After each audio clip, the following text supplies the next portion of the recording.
الحمد لله رب العالمين وبه نستعين. لائق احترام جناب صدر،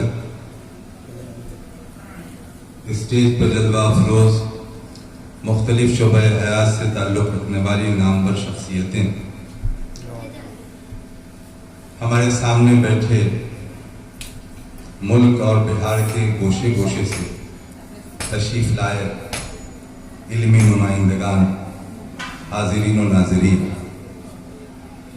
اس بزم باکمال میں ایک مجھ کو چھوڑ کر ہر فرد بے مثال ہے، ہر شخص لاجواب. آج کا یہ مجمع راجدھانی اور بڑے شہروں سے بہت دور اور وہاں واقع ہوا ہے، اور ایسا محسوس ہوتا ہے کہ بڑے شہروں میں جو کوئی سیمینار ہوتا ہے اور حسن انتظام ان کا بڑا مشہور ہوتا ہے، وہ سارے محاسن اور ساری خوبیاں بلکہ بعض لحاظ سے بے حد جامعیت اس سیمینار میں مجھے محسوس ہو رہی ہے. مجمع پرسکون اور باوضو اور بالکل توجہ کے ساتھ لوگوں کو سن رہا ہو، اور پھر سب کے ہاتھ میں قلم پوائنٹس نوٹ کر رہے ہوں لوگ، یہ جو توجہ ہے یہ غیر معمولی بات ہے. کسی سیمینار میں اتنی توجہ نہیں ہوتی. میں مبارکباد پیش کرتا ہوں سیمینار کے کنوینر مولانا اختر امام عادل صاحب کہ انہوں نے جس جذبے کے ساتھ لوگوں کو بلایا ہے اسی جذبے کے ساتھ لوگ یہاں آئے ہیں، اور ٹھیک ہی کہا انہوں نے کہ جس دشواری سے لوگ آ سکتے ہیں وہ آئیں، اور انہوں نے اس کی آواز دی ہے، لوگ اخلاص کی بنیاد پر یہاں آئے. حضرات، 2-3 باتیں آپ سے بہت ادب کے ساتھ عرض کرنا چاہتا ہوں. بنیادی بات ایک یہ ہے کہ ادب کا جو موضوع ہمارے سامنے آتا ہے، اور سیمینار کا اور تحقیق کا اور ادب کا جو نام ہمارے سامنے آتا ہے، آج کے حالات میں ہمیں یہ غور کرنا ہوگا کہ ایسا لگتا ہے کہ ادب کا قبلہ ہی بدلتا جا رہا ہے، اور جس کو لوگ عالمی سطح پر ادب کہتے ہیں، اگر وہی ادب ہے تو پھر بے ادبی کس کو کہیں گے. یہ ہمارے لیے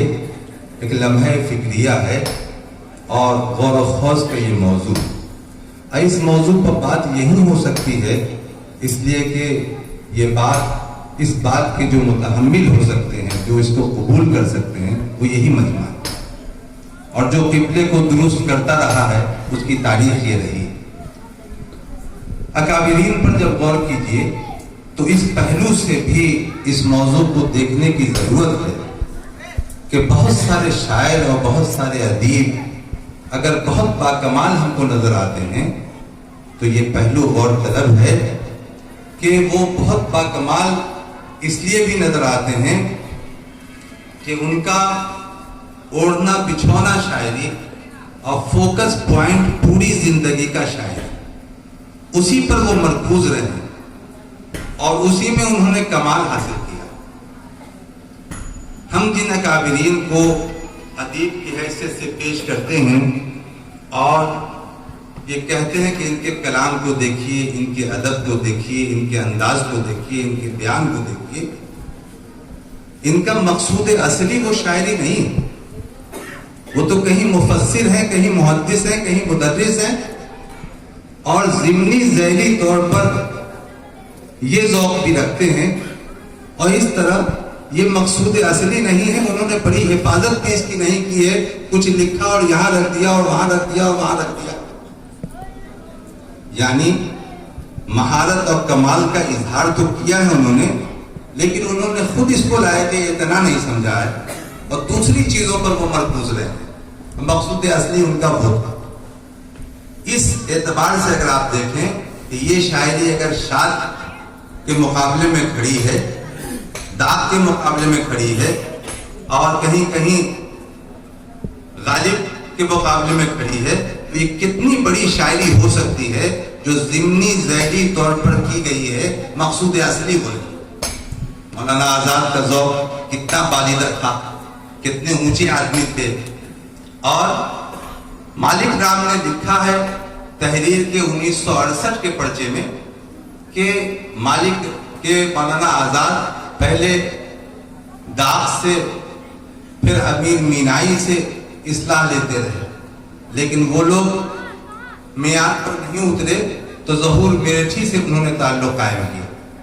اور وہ بھی معیار پر نہیں اترے تو بے چین رہے، اور خود غبار خاطر میں مولانا آزاد نے اس کا اظہار کیا ہے کہ ذوق کی شاعری کو میں بہت سلیقے سے پڑھتا تھا، لیکن ذوق بھی میرے ذوق پر پورے نہیں اتر سکے، اور اس طرح میں شوق کی شاگردی پر فخر کرتا ہوں۔ علامہ شوق تک وہ پہنچے اور علامہ شوق سے اصلاح لکھنی شروع کی انہوں نے، اور اخیر تک اسی پر قائم رہے، اور فخر کے جملے کا اظہار کیا کہ شوق کی اصلاح سے میری زندگی، میری ادبی زندگی میں جلا پیدا ہوا اور ہم نے ترقی کی۔ آپ غور کیجئے، یہ وہ شوق ہیں، یہ وہ علامہ شوق ہیں جس کو جن کے بارے میں علامہ انور شاہ کشمیری کہتے ہیں کہ 400 سال میں حدیث کی ایسی کوئی کتاب آثار السنن کے انداز کی نہیں لکھی گئی، اور وہ حدیث کا درس دینے کے لیے جا رہے ہیں علامہ انور شاہ کشمیری رحمۃ اللہ علیہ، تو ریفرنس بک کے طور پر آثار السنن کو اپنے ساتھ رکھتے ہیں۔ تو اس طرح اتنے بڑے آدمی، اور پھر وہ سلطان گنج میں بیٹھ کر کے طبابت کرتے تھے، اور بہت صحیح کہا مولانا اختر امام عادل صاحب نے کہ وہیں طبیب ہو کر کے بیٹھے رہے اور وہیں کام کرتے رہے، وہ بہت اچھی طرح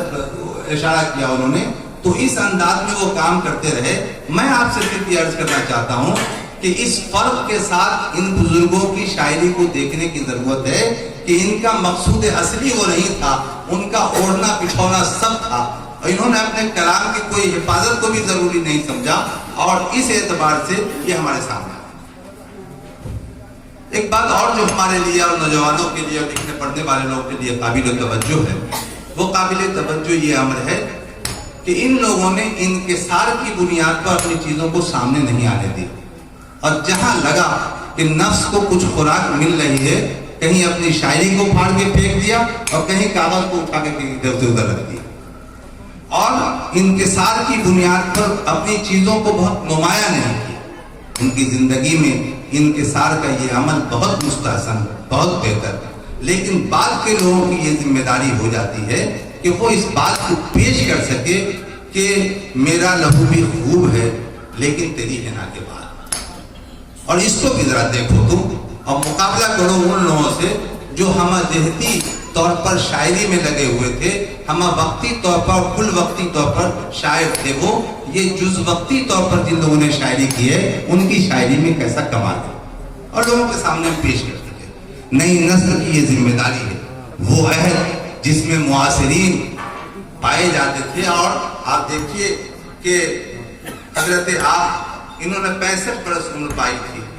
اور وہ زمانہ وہی تھا معاصرین میں مولانا مناظر حسن گیلانی 64 سال کی انہوں نے پائی، اسی میں اتنا کام کیا انہوں نے۔ ابو المحاسن سجاد رحمۃ اللہ علیہ 60 سال کی عمر میں انہوں نے کام کیا، پھر مولانا بشارت کریم رحمۃ اللہ علیہ انہوں نے 58 سال کی عمر میں کام کیا، یہی مدت ان کو ملی۔ اور آج کا کمال تو یہ ہے کہ علامہ شبلی نے لکھا ہے کہ معاصرت حجاب اکبر ہے، اور کوئی معاصر ایک دوسرے کے قریب نہیں ہوتا،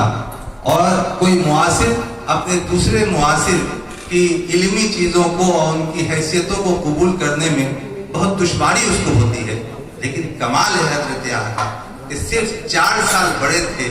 اور تقریباً ساتھی کے درجے میں تھے حضرت مولانا بشارت کریم رحمۃ اللہ علیہ، اور ان کے دست گرفتہ ہوئے اور ان سے انہوں نے اصلاح لی۔ اب آپ یہ دیکھیے کہ ایسی بے نفسی اور اتنا کمال فن اور اتنی عمدہ شاعری، یہ ایسا نظام تھا کہ برکف جامع شریعت، برکف سندان عشق، ہر ہوس ناکے نہ دانت، جام و سندہ باختر، یہ وہ ہمارے آقا ہے۔ تو حضرت آج کی شاعری کو